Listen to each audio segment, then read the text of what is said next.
rasanya bisa sampai di sini. Alhamdulillah. Dan Bapak Ibu sekalian, saya tidak bisa menyebut satu persatu pejabat ataupun teman-teman karena semua adalah sahabat saya.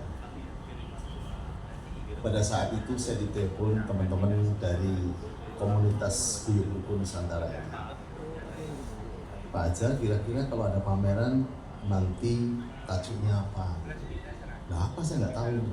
Ya sudahlah, kalau nggak ada, saya memberikan tajuk adalah Swarga Rupa. Lalu kenapa saya memilih kata Swarga Rupa?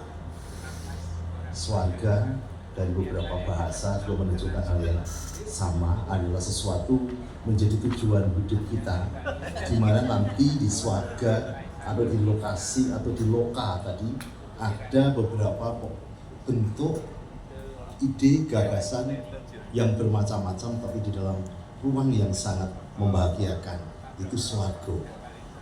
Bukan berarti setelah kita mati ke surga, tidak, tapi swarga rupa adalah tempat untuk mencurahkan pikiran. Maka ada 3 posisi pengertian swarga rupa ini. Satu, tempat berkumpulnya ide-ide untuk berkesenirupaan. Yang kedua adalah ruang berpikir, karena yang namanya swarga itu masih belum tahu kemana, maka saya katakan ruang berpikir antara pikiran seniman dan karya yang ada. Itu adalah ruang yang kita sebut dengan alternative space. Jadi swarga ini ada sebuah alternative space yang bisa kita gunakan untuk berpikir. Dan yang ketiga adalah karya-karya yang hadir ternyata ketika melakukan objektifikasi terhadap lingkungan membuahkan bentuk yang berbeda-beda.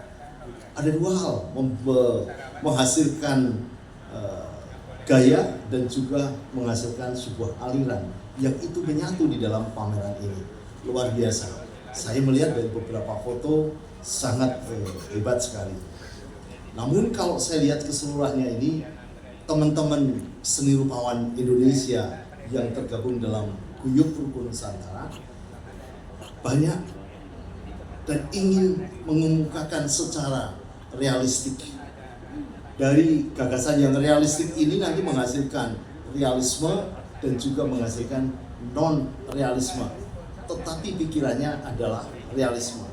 Artinya realisme itu sebuah paham, sedangkan realistik itu sebuah bentuk yang bisa kita lihat. Nah, inilah yang akan hadir.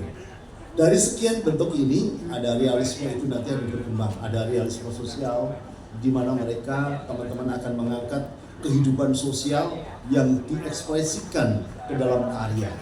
Kemudian yang kedua, ada yang disebut dengan surrealisme.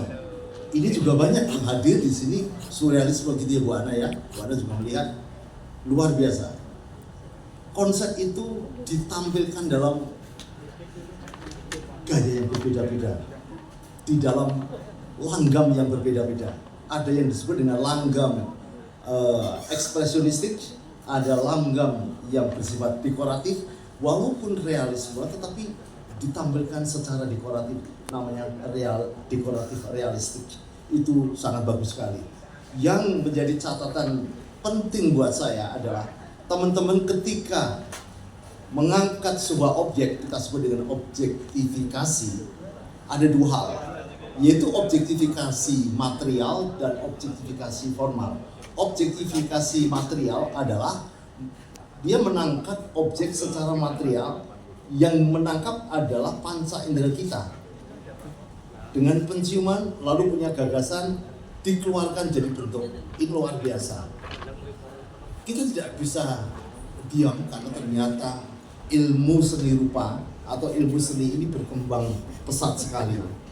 Beberapa hari yang lalu, 10 hari yang lalu, saya diajak untuk berdiskusi kelompok paranormal yang seniman juga. Luar biasa, ternyata saya jelaskan bahwa sekarang perkembangan keilmuan tidak hanya sampai kepada metafisika, tetapi yang terdalam lagi adalah patavisual atau patafisika, yang ini menjadi yang sekarang akan hadir di dalam bentuk akademisi banyak sekali nanti. Di Amerika udah banyak PA yang menggarap soal ini. Nah, sekarang seni sudah bisa dibongkar di dalamnya apa, baik di dalam bentuk karya untuk ekspresinya, juga dalam pikirannya. Ternyata di dalam pikiran pun juga bisa dibongkar dia mau kemana. Tadi saya utarakan ada dua objektifikasi. Objektifikasi material bisa kita lihat dengan mata dan panca indera kita. Kemudian yang kedua adalah objektifikasi formal, di mana di balik material ada suatu cerita yang tidak bisa dibahas oleh orang lain, hanya seorang seniman. Inilah kehebatan seorang seniman. Maka kalau kita kenal Romo Muji Sutrisno pernah mengatakan kepada saya bahwa proses berkesenian itu sebenarnya adalah proses berpendidikan. Hanya satu, teman-teman seni rupa itu terlalu ekspresif untuk mengatakan dan bergerak sehingga sulit untuk direkonstruksi. Nah, kalau kita lihat proses itu sama saja. Ketika kita mengobjektifikasi, kemudian mencoba membuat suatu simbol-simbol, ada proses yang namanya high order thinking. Metakognisi ini muncul, meta-analisi ini muncul.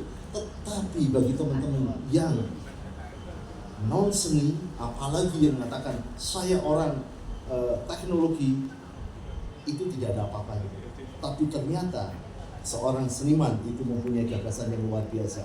Maka tidak heran ketika Leonardo da Vinci bisa menggagas hadirnya pesawat terbang. Bukan seorang insinyur, bukan seorang ahli teknik, tetapi seni rupawan Leonardo da Vinci yang menciptakan pesawat pertama kali. Itu gagasannya.